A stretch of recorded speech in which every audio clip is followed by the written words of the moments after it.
کہ حالت رفع میں واو نون ماقبل مضموم ہے اور حالت نصب و جر میں یا نون ماقبل مکسور ہے. تو جمع مذکر سالم جاء المسلمون، المسلمون جاء فعل ہے اور المسلمون اس کا فاعل ہے. تو فاعل ہونے کی اعتبار سے یہ رفعی حالت پر ہے، تو اس کا اعراب واو کے ساتھ ظاہر کیا گیا ہے جاء المسلمون. اور نسبی حالت میں رأیت المسلمین، رأیت فعل بفاعل ہے اور المسلمین یا ماقبل مکسور ہے. تو المسلمین یہاں جو ہے رأیتو کا مفعول بن رہا ہے اور مفعول ہونے کی وجہ سے اس کی نسبی حالت ہے جس کو یا کے ساتھ ظاہر کیا گیا ہے. اور جری حالت مررتو بالمسلمین، میں گزرا مسلمانوں کے پاس سے. تو یہاں مسلمین کے شروع میں با حرف جارہ ہے اور با حرف جارہ کی آنے کی وجہ سے یہ جری حالت میں ہے جس کو یا کے ساتھ ظاہر کیا گیا ہے. اسماء معربہ بالحروف، اس کی تیسری قسم ہے اسماء ستہ، یعنی 6 اسماء. اور وہ 6 اسماء کون سے ہیں؟ ابن جس کا معنی ہے باپ، اخن بھائی، حمن خامد یا بھائی کی، خامد یا بیوی کی طرف کے مرد رشتہ دار، فمن منہ کو کہتے ہیں، زو جس کا معنی ہے صاحب یا والا، ہنن شرمگاہ پر بولا جاتا ہے. ان تمام اسماء کی یعنی یہ اسماء ستہ کے اعراب کی حالت یہ ہے کہ ان کی رفعی حالت واو سے اور نسبی حالت الف سے اور جری حالت یا سے آتی ہے. لیکن اس کا اعراب آئے گا چند شرائط کے پیش نظر کہ اگر یہ شرائط پائی جائیں تو یہ اعراب ہوگا، اور اگر یہ شرائط نہ ہوں تو ایسی صورت میں یہ اعراب بھی نہیں ہوگا. تو اسماء ستہ کے اعراب بالحروف کی شرائط،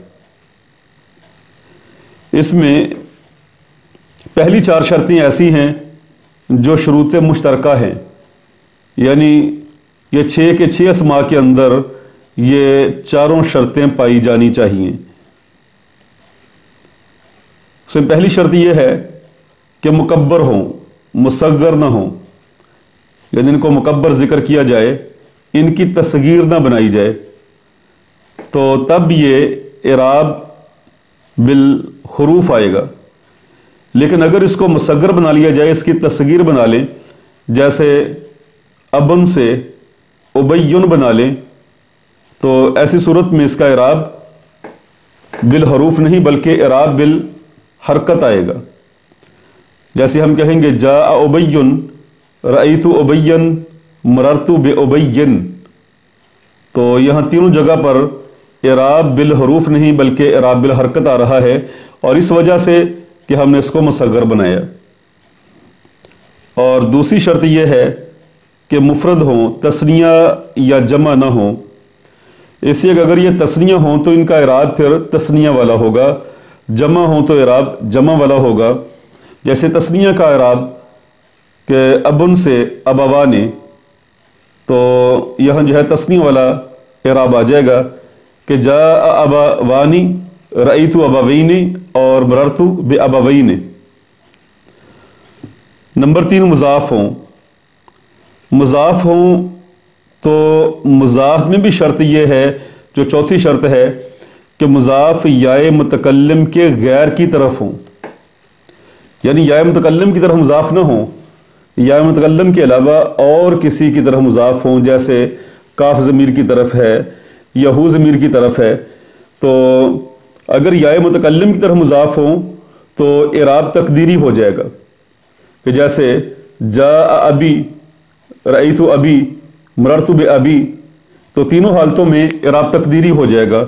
تو اس سے شرط یہ ہے کہ یہ مضاف ہوں لیکن مضاف یائے متکلم کے غیر کی طرف مضاف ہوں. اور اس کے بعد 2 شروط ہیں، شروط مختصہ، یعنی یہ 6 اسماء کے اندر نہیں پائی جاتی بلکہ یہ بعض اسماء کے ساتھ خاص ہیں۔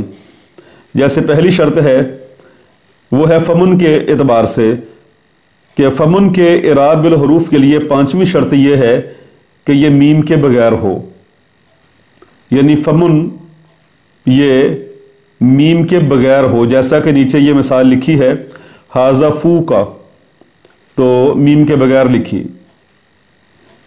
اور اس طرح دوسری شرط جو ہے وہ زو کے ساتھ خاص ہے کہ زو کے اعراب بالحروف کے لیے 5ویں شرط یہ ہے کہ زو بمانی صاحب ہو، بمانی الذی نہ ہو، اس لیے کہ عرب کے اندر زو الذی کے معنی میں بھی آتا ہے، جیسے قبیلہ بنو طے کے لوگ زو کو الذی کے معنی میں استعمال کرتے تھے۔